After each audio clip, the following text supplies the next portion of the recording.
Halo, assalamualaikum warahmatullahi wabarakatuh. Kembali lagi di channel Prima Crypto. Oke, buat kalian yang baru datang di channel Prima Crypto, silahkan bantu subscribe channel Prima Crypto. Karena subscribe itu gratis dan nyalakan loncengnya agar kalian bisa mendapatkan notifikasi video terbaru dari saya setiap harinya. Oke, terima kasih buat kalian yang sudah subscribe. Semoga rezeki makin lancar dan selalu profit setiap hari. Buat kalian yang belum join di channel Telegram, silahkan join melalui link yang ada di deskripsi di bawah video ini, teman-teman. Oke, di kesempatan kali ini kita akan mencoba membahas Shiba Inu. Bagaimana kabar kalian, Shiba Army? Semoga dalam keadaan sehat dan cuan everyday. Hari ini untuk Shiba sedikit mengalami penurunan 5,97% data dari CoinMarketCap dan 0,14 rupiah untuk saat ini ya teman-teman. Volume perdagangan dalam 24 jam terakhir mengalami kenaikan 154% dan kapitalisasi pasarnya sedikit mengalami penurunan seperti harganya ya teman-teman ya. Tidak masalah ya selama kita berinvestasi menggunakan dana dingin, dana bebas ya. Jadi untuk Shiba Inu memang masih koreksi mengikuti pergerakan dari Bitcoin ya. Kita pantau dulu untuk harga BTC saat ini 264 juta, Ethereum di 19.600 dan BNB 4,5 juta rupiah teman-teman. Kapitalisasi pasarnya juga turun 1,93% ya teman-teman ya. Oke, kita ada berita menarik di sini mengenai KuCoin. Ternyata menyimpan 4,43 triliun Shiba sebagai cadangan, Huobi 1,85 dan Bybit 366 billion teman-teman. Jadi tiga bursa kripto lainnya mengungkapkan jumlah Shiba Inu dalam cadangan mereka. Dan menyusul runtuhnya FTX secara tiba-tiba, pertukaran terkemuka terus menerbitkan bukti cadangan mereka untuk memberikan lebih banyak transparansi ke dalam kepemilikan kripto mereka, teman-teman. Dan menariknya, sebagian besar pertukaran yang telah menerbitkan bukti cadangan mereka memiliki jumlah besar aset digital yang dibangun di blockchain Ethereum dan terinspirasi oleh token meme. Jadi seperti dilansir di The Crypto Basic, Shiba Inu menyumbang hampir 20% dari cadangan Crypto.com senilai 2,88 miliar dolar. Demikian pula Binance juga mengungkapkan bahwa mereka menyimpan 87 triliun token untuk cadangannya. Jadi pertukaran populer Coin juga telah menerbitkan rincian bukti cadangannya untuk memberikan transparansi ke dalam holding platform perdagangan dalam laporan CoinMarketCap baru-baru ini. Cadangan Coin menunjukkan bahwa pertukaran mata uang terkemuka memiliki total 4,4 triliun Shiba di 4 alamat dompet pada nilai tukar saat ini ya, dan kepemilikan KuCoin bernilai 41 dolar ya di sini ya, luar biasa teman-teman. Jadi sepertinya KuCoin ini di bawah dari Binance ya untuk holding atau cadangan dari Shiba Inu ya. Jadi data atau dari 4 alamat dompet terbesar menampung sekitar 4,22 triliun Shiba senilai 39 juta dolar ya pada waktu pers. Hebatnya di sini untuk wallet-wallet yang sudah tercantum ya, disinilah hebatnya kripto ya. Jadi ketika ada yang menghot langsung ketahuan ya, jadi siapa pemilik koin tersebut ya. Jadi selain Coin, Binance, Crypto, Huobi adalah pertukaran kripto lain dengan sejumlah besar token di dalam cadangannya.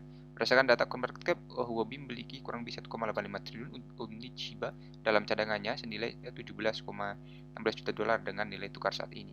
Jadi Huobi ini memegang token dalam 3 dompet ya, terbesar di 1,42 triliun token senilai 13,21 juta dolar. Jadi demikian pula Bybit adalah salah satu bursa teratas yang memegang sejumlah besar token sebagai cadangan menurut data CoinMarketCap. Pertukaran kripto terkemuka menyimpan cadangan di dompet dengan total 366 miliar dolar ya. Saat ini cadangan Bybit bernilai 3,39 juta dolar. Khususnya sebagian besar bukti cadangan bursa ditentukan oleh volume saldo pengguna. Seorang juru bicara Crypto.com mengatakan dalam sebuah laporan yang diterbitkan bulan lalu, teman-teman. Jadi untuk Buterin ini atau Vitalik Buterin terkesan dengan tumbuhnya cadangan, sementara jumlah besar token yang disimpan sebagai cadangan oleh bursa teratas terus mengejutkan pemangku kepentingan kripto teratas. Dan salah satu pendiri Ethereum, Vitalik Buterin mengatakan pada konferensi LebitConf baru-baru ini ya, dan di sini mengesankan ya melihat akun untuk 20% dari cadangan kripto. Jadi saya tidak mengerti psikologi seorang yang memegang 10 juta dolar di Shiba Inu sekarang. Komentar Buterin dianggap sebagai pukulan pada kripto bermancing, mendorong pendukung teratas untuk mengecamnya ya, karena membuat komentar ya, seperti itu teman-teman. Oke, mengenai Inggris ya di sini ternyata sudah menyelesaikan rencana regulasi kriptonya. Jadi Financial Times telah melaporkan bahwa Departemen Keuangan Inggris saat ini sedang menyelesaikan rencana regulasi kripto, dan berita tersebut mencakup perubahan regulasi besar-besaran pada sektor mata uang. Dan sebagaimana sektor ini berinteraksi dengan perusahaan asing ya, dan di tengah kejatuhan FTX yang mengancam seluruh industri, regulasi kripto telah menjadi berita utama yang mendominasi. Selanjutnya, Inggris kini menjadi yang pertama yang mengambil tindakan nyata dalam bentuk peraturan perundang-undangan. Kemudian UK mengatur kripto di sini, regulasi industri selalu menjadi titik fokus wacana seputar sektor keuangan. Apakah platform dan perusahaan diatur atau tidak dan bagaimana hal itu berinteraksi dengan cita-cita kripto selalu menjadi dialog yang menarik.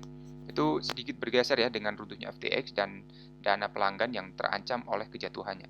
Sekarang dengan banyak mencari cara untuk memerangi FTX berikutnya, Inggris telah mengambil tindakan teman-teman, menyelesaikan rencana untuk mengatur kripto di negara tersebut. Jadi Binance Time pertama kali melaporkan pengembangan akan menerapkan aturan menyeluruh di industri. Selain itu juga perubahan termasuk batasan pada perusahaan asing yang menjual ke Inggris dan ketentuan tentang cara menangani kerugian perusahaan dan pembatasan produk iklan.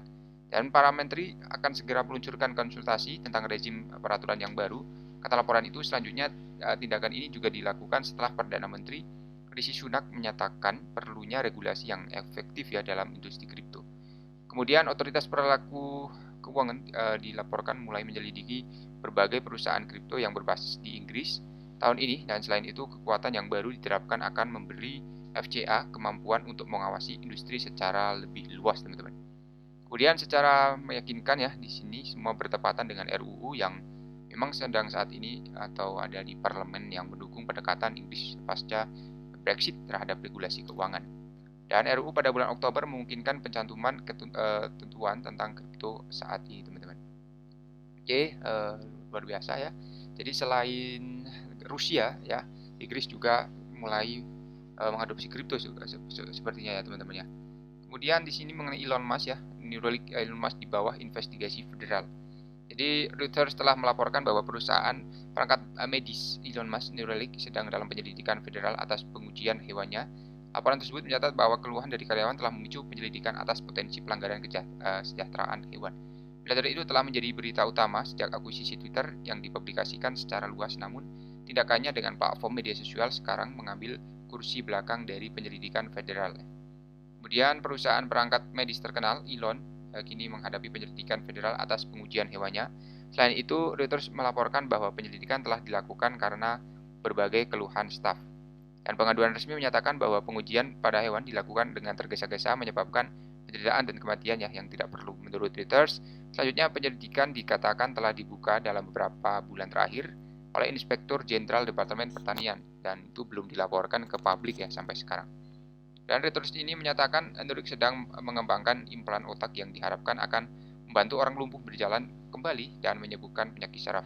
Selain itu, penyelidikan federal secara khusus berfokus pada bagaimana pekerjaan itu ya dan dapat melanggar undang-undang kesejahteraan. Investigasi dilakukan muncul keluhan bahwa tekanan dari CEO Elon telah mempercepat pengembangan setelah mengarah ke eksperimen yang gagal pada hewan diuji ya secara meyakinkan. Kemudian Reuters ini mencatat bahwa pengaduan telah dikeluarkan lebih dari 20 karyawan yang dan mantan karyawan ya teman-teman ya. Oke, itu adalah mengenai berita global ya teman-teman. Jadi kita harus tahu ya mengenai berita-berita seperti itu. Oke, sampai di sini dulu untuk pembahasan kali ini. Buat teman semua yang belum subscribe, silahkan bantu subscribe karena subscribe itu gratis dan nyalakan loncengnya agar kalian bisa dapat notifikasi video terbaru dari saya setiap hari. Terima kasih sudah menonton video ini. Share jika bermanfaat. Sampai jumpa di video selanjutnya. Assalamualaikum warahmatullahi wabarakatuh. Salam profit.